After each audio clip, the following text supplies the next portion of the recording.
La crise du coronavirus provoque dans le monde juif une forme de tempête. Je ne parle pas de l'épidémie elle-même, mais de ce qu'elle provoque dans la tête de certaines personnes.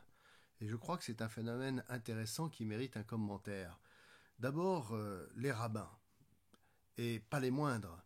Nous avons eu le droit, par exemple, au fait que le Rav Kanievski, qui est un personnage éminemment important, a décrété qu'il ne fallait pas fermer les écoles ni les yeshivot et que l'étude de la Torah demeurait le meilleur bouclier contre le virus. Or, qu'est-ce que ça veut dire? Qui est le Rav Kanievski? C'est ce que les Haredim appellent le Gadol Hador, c'est-à-dire le grand de sa génération. Comme si une génération avait forcément un personnage qu'il faut consulter et à qui il faudrait obéir aveuglément. Cette conception est un peu bizarre et même exotique au monde juif a priori, mais elle existe de nos jours. Et ce qui est très intéressant, c'est que le Rav Kanievski, qui est un personnage éminemment respectable, mais qui a plus de 90 ans et ne se rend pas forcément très bien compte de quoi il parle, eh bien, est consulté comme une sorte de piti, ou à qui on demande ce qu'il faut faire sur toutes sortes de choses, et sa réponse vaudrait absolument valeur absolue. Alors il y a une déficience dans ce mode de fonctionnement profondément surprenante, parce que c'est tellement pas juif comme façon de fonctionner, a priori. On a eu donc ça, mais on a eu aussi une recette avec de la cannelle pour se protéger du virus.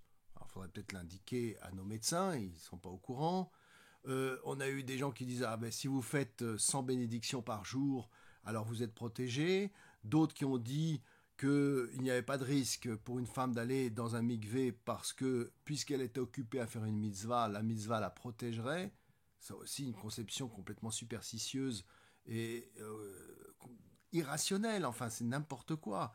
Et puis on a eu aussi, que la nature va se venger. La nature se venge contre le fait que l'homme pollue la nature. Aussi un rabbin dit ça. Et d'autres choses du genre.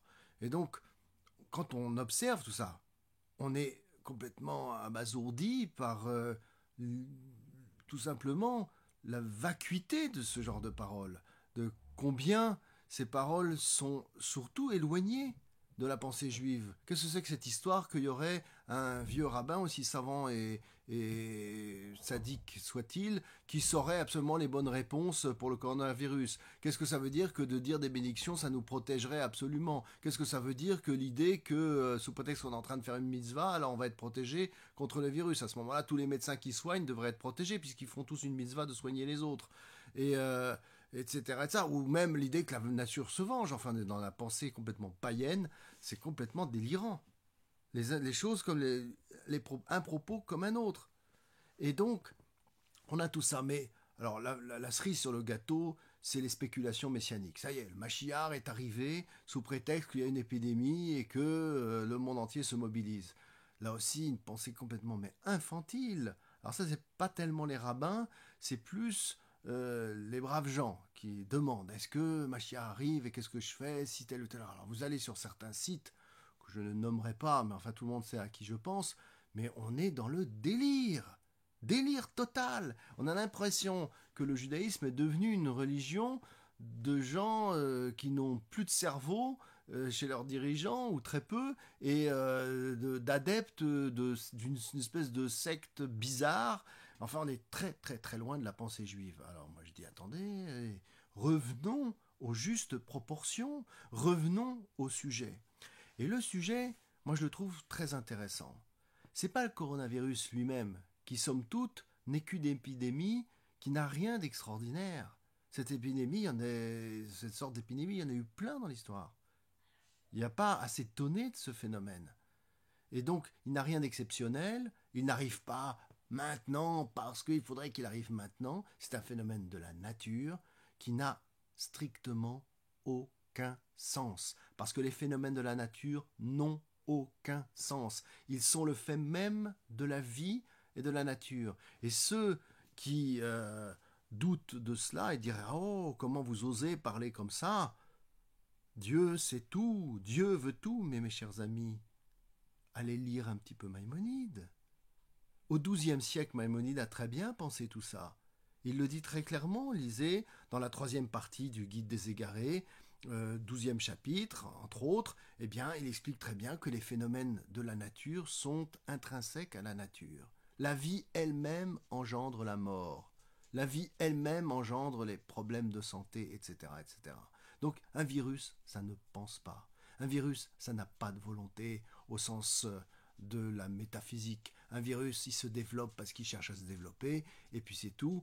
Et le terreau humain fait qu'il se propage.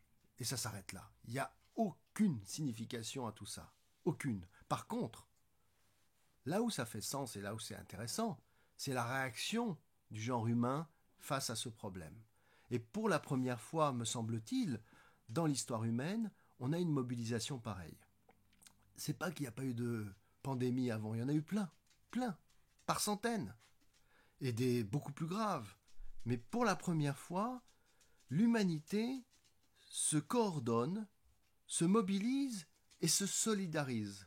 Et moi, je trouve ça très intéressant. Et ce que je trouve tout à fait passionnant, c'est que d'habitude, les États, les sociétés font peu de cas de la vie humaine individuelle au profit de l'intérêt de l'État lui-même. C'est-à-dire qu'il est courant de voir des États sacrifier une génération pour aller au combat, par exemple, ou protéger ses propres intérêts, par exemple de nos jours l'économie, et puis de sacrifier un nombre incroyable de gens en disant, bon, après tout, l'intérêt de l'État passe d'abord, l'intérêt collectif passe d'abord, et pas l'intérêt individuel. Or, ce qui est très intéressant, c'est que dans cette affaire, on voit que l'État se préoccupe de la vie individuelle, et pas de la vie de n'importe quel individu.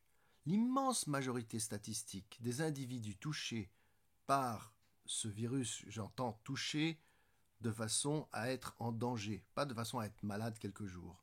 Ce sont des gens qui sont un poids pour l'État.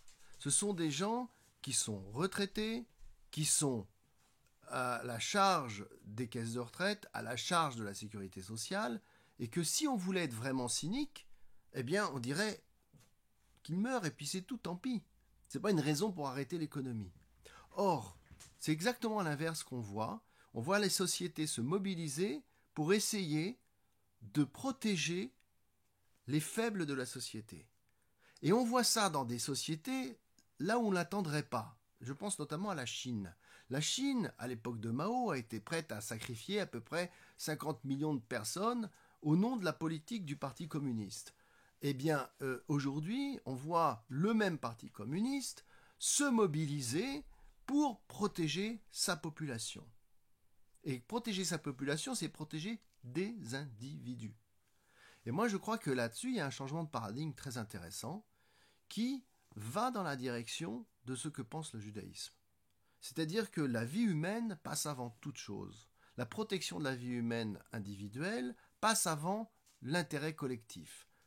Et que la collectivité doit se mobiliser pour aider les plus faibles. Je trouve qu'il y a un changement de paradigme. Je ne sais pas s'il est durable. Je ne sais pas s'il est totalement, pour employer un terme hébraïque, l'ishma, c'est-à-dire le faire que dans du très bon sentiment. Il y a peut-être une crainte des gouvernements d'être dépassés, de voir le système s'écrouler, ensuite de se voir reprocher de ne pas avoir fait ce qu'il fallait faire. Bon, je ne dis pas qu'il n'y a pas des arrière-pensées derrière la politique, mais néanmoins, le résultat est là. Et on parle de mondialisation, là aussi c'est très intéressant. D'abord, on se passe l'information, on est mis au courant de tout ce qui se passe ailleurs. Alors du coup, on compte les morts, même si les statistiques en question ne sont pas forcément toujours très précises, mais on compte les décès de chaque pays, on se préoccupe de tout le monde, on s'entraide, même si l'entraide laisse à désirer, n'est pas toute parfaite, mais il y a quand même de l'entraide. Beaucoup, je parle entre pays, et la mondialisation elle-même favorise évidemment la pandémie, mais elle favorise aussi la recherche collective, l'échange d'informations, etc., etc. Donc les gens ont l'impression que c'est une catastrophe absolue. C'est complètement faux. C'est pas une catastrophe absolue. Il y a un certain nombre de décès, un certain nombre de malades. C'est dommage évidemment pour les gens qui sont atteints et leurs familles, mais ça reste des chiffres très raisonnable en fait, et par rapport à ce que ça pourrait être. Donc le but, c'est tout simplement de freiner le phénomène. C'est évidemment pour les gens, le spectateur qui voit ça et qui voit ça sur son écran de télévision, extrêmement impressionnant, puisqu'on a l'impression d'un mal qui se répand partout, comme si c'était une première. Mais ce n'est pas une première, ce phénomène a existé depuis très longtemps, sauf que on n'était pas toujours au courant de ce qui se passait chez les autres. On n'était pas au courant en temps réel. On ne faisait pas un tableau journalier de dire il y a eu tant de malades aujourd'hui, tant de morts, etc., etc. Et en faisant des reportages sur tel ou tel hôpital débordé, etc. Donc, c'est tout.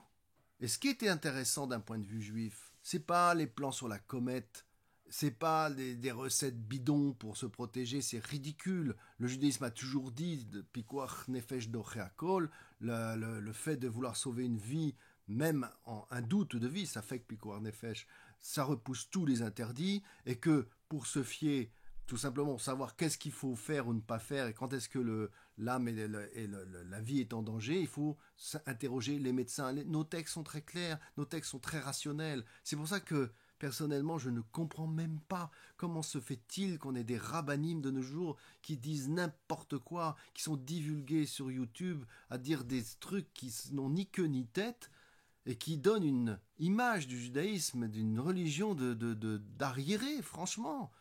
Moi, je suis désolé, je ne me reconnais absolument pas dans toutes ces déclarations et je plains tous ces rabbins qui parlent au nom de Dieu, qui vous disent que Dieu vous aime et que Dieu va faire le bien et que Dieu va vous protéger et qu'on est comme ses enfants, etc.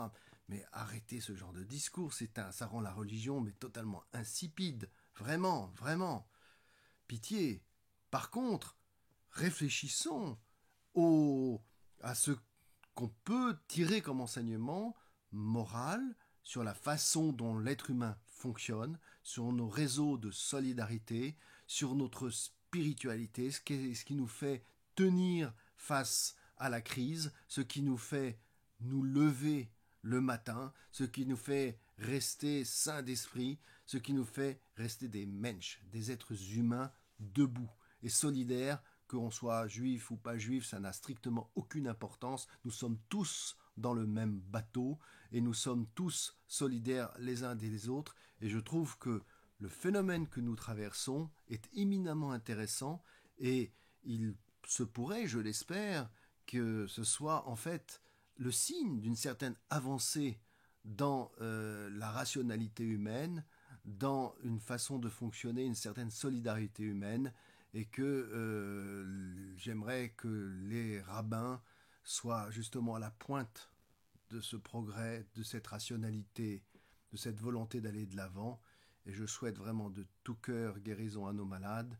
Je souhaite que chacun d'entre nous se protège et écoute les injonctions des médecins et surtout pas celles des rabbins, sauf quand ils sont eux-mêmes les porte-parole des médecins, et que on reste à la fois rationnel et en bonne santé dans le corps, mais aussi dans la tête.